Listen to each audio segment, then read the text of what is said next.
بسم اللہ الرحمن الرحیم۔ السلام علیکم دوستو، اس ویڈیو کے اندر ہم آپ کو ایک درد انگیز توبہ کا واقعہ بتانے والے ہیں۔ ناظرین، اس ویڈیو کو پورا اور آخر تک ضرور دیکھنا تاکہ ہم سب کو کچھ سبق حاصل ہو۔ تو آئیے ناظرین جانتے ہیں۔ حضرت موسیٰ علیہ السلام کے زمانے میں ایک شخص ایسا تھا جو اپنی توبہ پر کبھی قائم نہیں رہتا تھا۔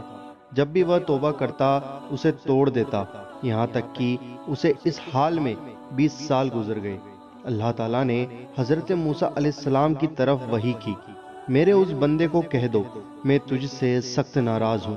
جب حضرت موسیٰ علیہ السلام نے اس آدمی کو اللہ کا پیغام دیا تو بہت غمگین ہوا اور جنگلوں کی طرف نکل گیا۔ وہاں جا کر اللہ تعالیٰ کے دربار میں عرض کیا، اے رب ذوالجلال، تیری رحمت جاتی رہی یا میرے گناہوں نے تجھے دکھ دیا؟ تیری بخشش کے خزانے ختم ہو گئے یا بندوں پر تیری نگاہ کرم نہیں رہی؟ تیرے معافی و درگزر سے کون سا گناہ بڑا ہے؟ تو کریم ہے، میں بخیل ہوں، کیا میرا بخل تیرے کرم پر غالب آ گیا ہے؟ اگر تو نے اپنے بندوں کو اپنی رحمت سے محروم کر دیا تو وہ کس کے دروازے پر جائیں گے؟ اگر تو نے انہیں دربار سے نکال دیا تو وہ کہاں جائیں گے؟ اے رب قدیر و قہار، اگر تیری بخشش جاتی رہی اور میرے لیے عذاب ہی رہ گیا ہے تو تمام گناہگاروں کا عذاب مجھے دے دے، میں ان پر اپنی جان قربان کرتا ہوں۔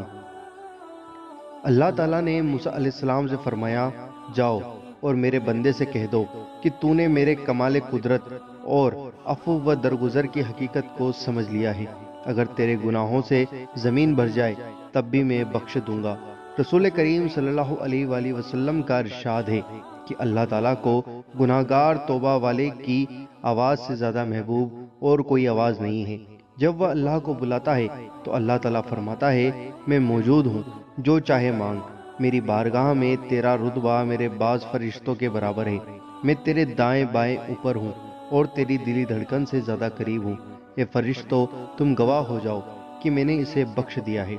حضرت ذوالنون مصری رحمۃ اللہ تعالیٰ علیہ نے کہا ہے، اللہ تعالیٰ کے بہت سے ایسے بندے ہیں جنہوں نے غلطیوں کے پودے لگائے، انہیں توبہ کا پانی دیا اور حسرت و ندامت کا پھل کھایا۔ وہ دیوانگی کے بغیر دیوانے کہلائے اور بغیر کسی مشقت کے لذتیں حاصل کی۔ یہ لوگ اللہ اور اس کے رسول صلی اللہ علیہ وسلم کی معرفت رکھنے والے فصیح و بلیغ حضرات ہیں اور بے مثال ہیں۔ انہوں نے محبت کے جام پیے اور مصیبتوں پر صبر کرنے کی دولت سے مالا مال ہوئے۔ پھر عالم ملکوت میں ان کے دل غمزدہ ہو گئے اور عالم جبروت کے حجابات کی سیر نے ان کے افکار کو ضلع بخشی۔ انہوں نے شرمندگی کے خیموں میں بسیر کیا، اپنی خطاؤں کے صحیفوں کو پڑھا اور گریہ و زاری رونے گڑ گڑانے میں مشغول ہو گئی، یہاں تک کہ وہ اپنی پرہیزگاری کی بدولت زہد کے اونچے مراتب پر فائز ہوئے۔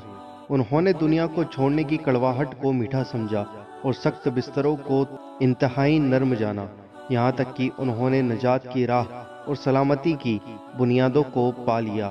ان کی روحوں کو جنت کے باغوں میں جگہ ملی اور ہمیشہ کی زندگی کے مستحق قرار پائے۔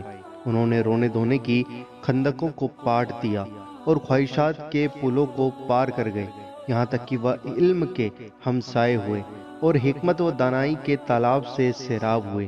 وہ عقل مندی و سمجھداری کی کشتیوں میں سوار ہوئے۔ انہوں نے سلامتی کے دریا سے نجات کی دولت سے قلعے بنائے اور راحت کے باغوں اور عزت و کرامات کے خزانوں کے مالک بن گئے۔ سبحان اللہ۔ دوستو، یہ ہوتی ہے توبہ کی فضیلت کہ جب انسان توبہ کرتا ہے تو وہ کتنے بڑے بڑے مرتبے پا لیتا ہے اور اللہ تعالیٰ اور حضور نبی کریم صلی اللہ تعالیٰ علیہ وآلہ وسلم کے کتنے قریب ہو جاتا ہے۔ مجھے امید ہے کہ آپ کو یہ ویڈیو پسند آئی ہوگی۔ اس ویڈیو کو دل سے لائک کریں، شیئر کریں اور چینل پر نئے ہو تو سبسکرائب کر کے بیل آئیکن ضرور دبا دیں۔